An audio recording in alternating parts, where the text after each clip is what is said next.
not surprisingly, another common pattern in the first round of topic requests is on growing a business without so much reliance on social media.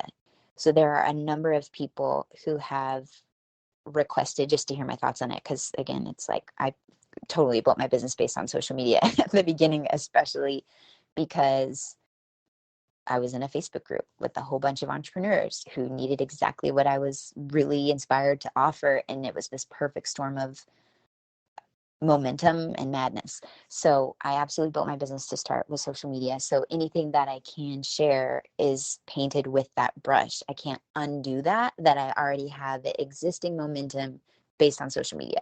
So I don't currently have experience.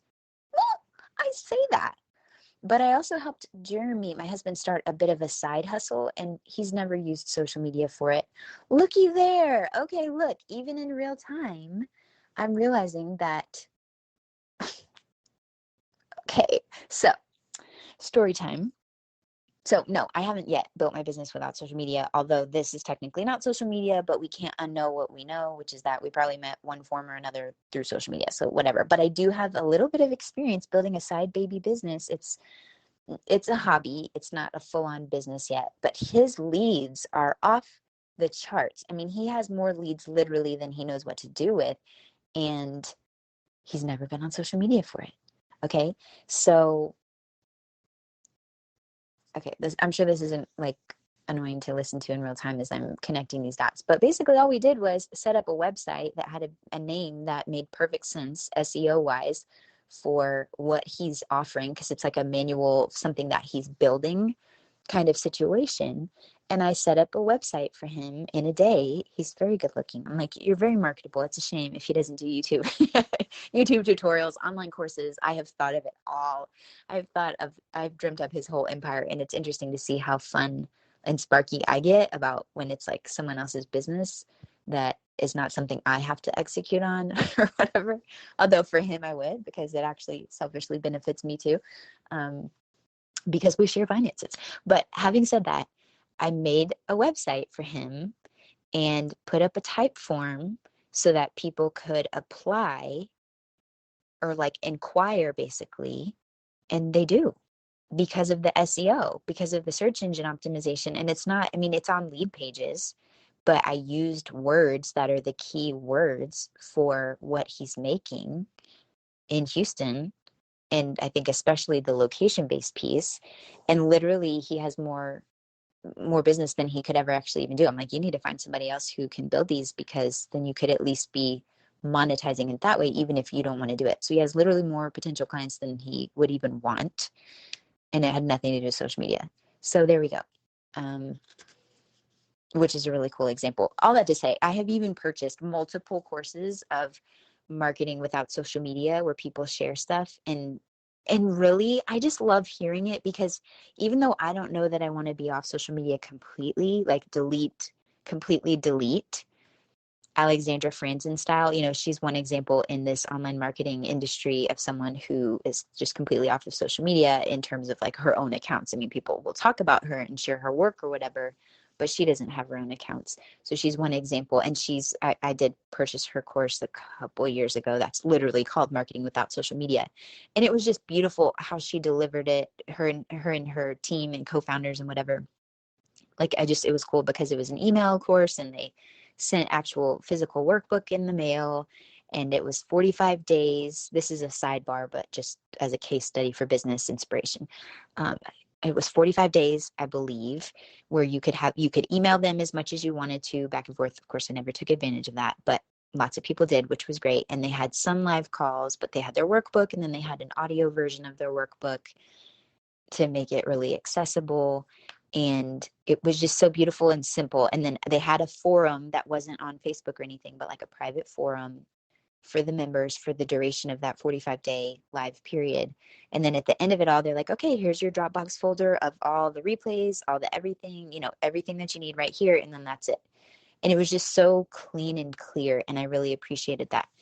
Anyway, that's one example. Leonie Dawson, I know, also has a course or a workshop on it as well. And she's like, again, admitting, look, I had social media, so I can't undo that. But I think the core of all of it is just remembering.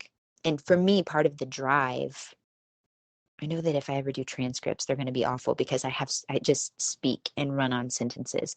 So if you're reading this as a transcript eventually, I apologize for my major run on sentences. But again, this is the practice of imperfectionism. All that to say, a part of the draw for me is, one, I just don't want to be on my phone all the time. I don't want to be scrolling. I don't want to have to be engaging through notifications and that kind of thing. What I love about this experiment so far is being able to dip in and choose, and I can access my Google Sheet where I can hear from you, and I can choose to go into my Google Sheet and engage or get inspiration. And then if I want to email you back directly, like it's very intentional. Yes, it's analog and it's not nearly as efficient as social media. And I appreciate that about social media, but I don't know. I just want to be a little less screeny and make things feel a little more real and a little more personal.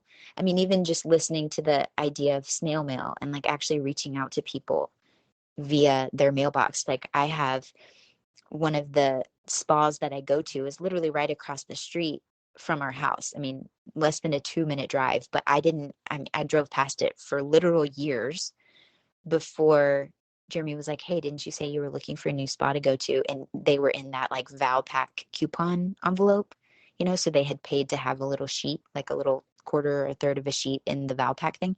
And that's how I learned about her.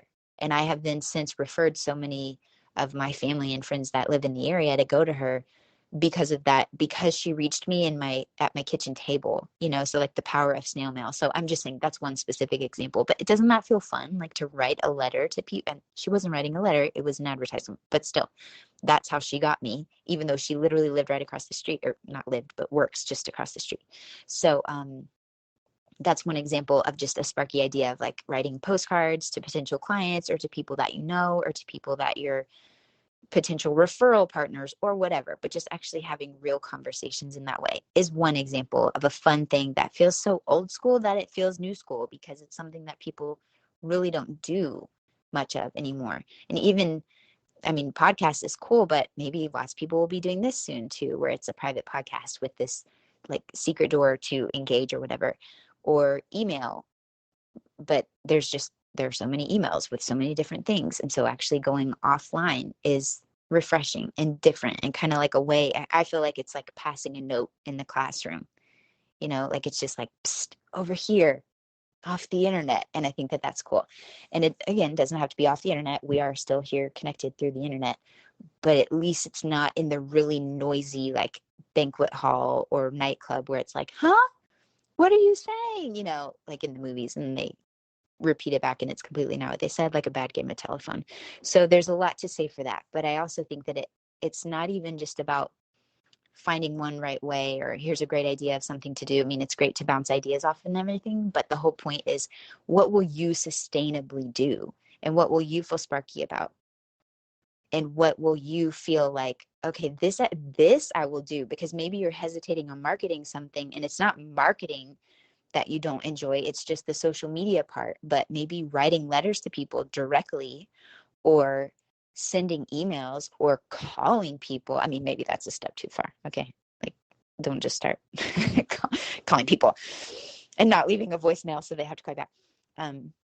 But just you brainstorming lists of things that you could do if the internet didn't exist, or if this particular website didn't exist, and then kind of start just gauging within yourself what actually feels fun and inspiring, and then just try it and see. Because what if you loved going door to door? For example, think about a course about copy. It would be so beneficial to the service-based business owners in my local area. I actually just saw that there was a bunch of business owners just recently over here locally. And I'm like, oh my gosh, this would be so cool. I could totally connect with people in real life, first of all, which is, again, something I just now feel like I have the bandwidth to do, like to make local friends in business especially, but also they could be potential clients because they could really benefit from learning how to write like they speak, as opposed to feeling like they have to type like everyone else in their industry or whatever.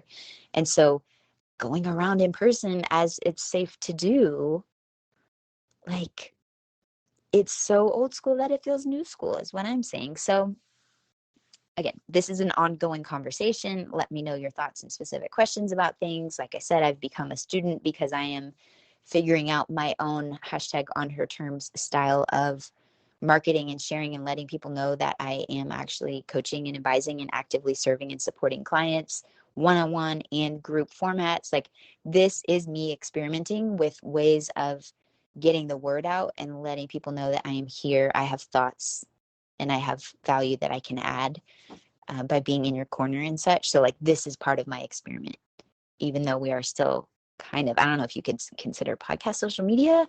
It's not really, but it kind of is. It's not totally analog, but I absolutely feel you on the craving to move it out of like the big public pool, you know? And then also another thought that I had because I've talked about this with my clients a lot. Again, it's not surprising because this is a pattern of something I've been contemplating and experimenting with on my own over here, is using social media as a very leveraged means to start one-on-one conversations. So it's a beautiful thing. And like, so much of my life would not be what it is if not for social media, if not for how I started my business, from friends, but to actual business, to then financial and lifestyle opportunities and all that stuff. So like, I'm so thankful for it. And I feel like when we're villainizing it or making it everything, that's where we're in trouble, because the truth is in the middle. It's a tool that we can use however we want to,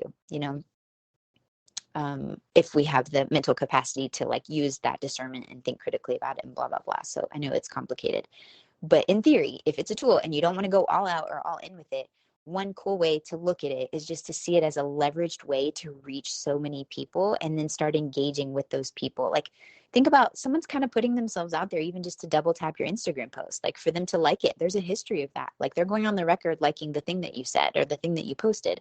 Why not reach out to them and be like, hey, Nikki, I saw that you liked this post, and I don't, mean to be creepy, but I would love to know, like, I see you're so-and-so. Like, you look at the profile and it's like, so what do you do? Like, tell me more. What struck you about this particular conversation, or what are your thoughts on this? And like, use the leveraged way of social media, or like I'm doing here with the podcast, to spark one-on-one conversations. Yes, I'm talking to other people. Other people can hear this episode, but actually I'm asking you right now to comment back and engage so that we can start building a relationship and see. And maybe it's because we are going to work together officially, or maybe you're going to refer me, or I'm going to refer you, or I'm going to be in your town looking for a great restaurant one day. Who knows? But I am really, the value for me is on REAL, relationships. And I do feel like social media can be a beautiful tool to foster and spark that. But we just have to be intentional about, like, why are we here and how do we want to use it? And it's all an experiment. So I would love to know your experience with this, or your thought process on this. And again, anything else, it's an ongoing conversation. We're just making this up as we go, obviously. But I love this conversation. So thank you for those of you who did ask my current spin on it. It will evolve and I will keep you posted. Let me know what else comes up as you're noodling on this over there. All right, talk soon.